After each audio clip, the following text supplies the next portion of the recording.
Middle ഈസ്റ്റിൽ മാസങ്ങളായി നീണ്ടുനിന്ന യുദ്ധത്തിനും രാഷ്ട്രീയ അനിശ്ചിതത്വങ്ങൾക്കും ശേഷം ഇപ്പോൾ ഇറാനിൽ അവിടെ നിർണായകമായ ഒരു സംഭവവികാസം അരങ്ങേറുകയാണ്. രാജ്യത്തിന്റെ പരമോന്നത നേതാവായിരുന്ന അലി ഖൊമേനിയുടെ ഭൗതിക ശരീരം സംസ്കരിക്കുന്നതിനായുള്ള ഔദ്യോഗിക ചടങ്ങുകൾ നടത്താൻ ഇറാൻ ഒരുക്കങ്ങൾ നടക്കുന്നതായി തന്നെ ഇപ്പോൾ സർക്കാർ അനുകൂല മാധ്യമങ്ങൾ റിപ്പോർട്ട് ചെയ്തിരിക്കുകയാണ്. ഇറാൻ US യുദ്ധം തുടങ്ങിയ ആദ്യ ദിനം തന്നെ അയത്തുള്ള അലി ഖൊമേനിയെ കാലപുരിക്ക് അയക്കാൻ US സൈന്യത്തിന് കഴിഞ്ഞിരുന്നു. എന്നാൽ അയത്തുള്ള അലി ഖൊമേനിയുടെ മൃതശരീരം ഇതുവരെയും സംസ്കരിക്കാത്തതിൽ വലിയ രീതിയിലുള്ള ആശയക്കുഴപ്പങ്ങൾ നിലനിൽക്കുകയായിരുന്നു. ഇതിൽ ഉൾപ്പെട്ടുകൊണ്ട് അതായത് ഐസ് പെട്ടിക്കുള്ളിൽ തണുത്ത് വിറങ്ങലിച്ചിപ്പോഴും ആത്മശാന്തി പോലും ലഭിക്കാതെ കിടക്കുകയായിരുന്നു അയത്തുള്ള അലി ഖൊമേനി. ഒടുവിൽ ഇപ്പോൾ അദ്ദേഹത്തിന്റെ ഭൗതിക ശരീരം സംസ്കരിക്കുന്നതിനായി തന്നെ വലിയ രീതിയിലുള്ള ഔദ്യോഗിക ചടങ്ങുകൾക്ക് ഇറാൻ ഒരുക്കങ്ങൾ നടത്തുന്നതായി തന്നെയാണ് ഇപ്പോൾ മാധ്യമങ്ങൾ അറിയിച്ചിരിക്കുന്നത്. അമേരിക്കയും ഇസ്രായേലുമായി നടന്ന യുദ്ധത്തെ തുടർന്നുകൊണ്ട് ദീർഘകാലമായി തന്നെ ഈ ചടങ്ങുകൾ മാറ്റിവെച്ചിരിക്കുകയായിരുന്നു. വെടിനിർത്തൽ കരാറിലേക്ക് നീങ്ങുന്ന സാഹചര്യത്തിലാണ് ചടങ്ങുകൾ നടത്താൻ തീരുമാനിച്ചിരിക്കുന്നതും.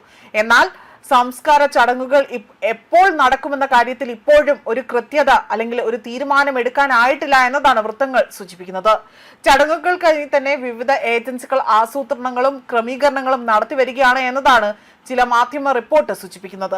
ഫെബ്രുവരി 28-ന് അമേരിക്കയും ഇസ്രായേലും നടത്തിയ ആദ്യഘട്ട ആക്രമണത്തിലാണ് ഖൊമേനി കൊല്ലപ്പെട്ടത്. ആക്രമണത്തിൽ അദ്ദേഹത്തിന്റെ മകനും പിൻഗാമിയുമായ മുജ്തബ ഖൊമേനിക്കും പരിക്കേറ്റിരുന്നു.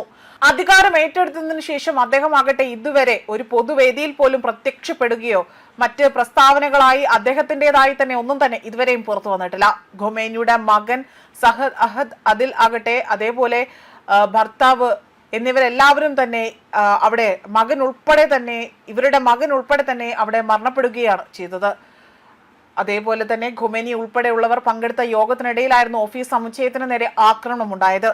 ഇറാൻ പ്രതിരോധ മന്ത്രി അസിസ് എന്ന സൈന്യത്തിന്റെ chief of staff general Abdul Rahim ഇവരെല്ലാവരും തന്നെ ഇതോടൊപ്പം തന്നെ ഉണ്ടായിരുന്നു. 1989 മുതൽ തന്നെ ഖൊമേനിയുടെ മിലിറ്ററി ബ്യൂറോ തലവനായ മുഹമ്മദ് ഷെഫ് എന്നിവരടക്കം അവിടെ കൊല്ലപ്പെടുകയും ചെയ്തു.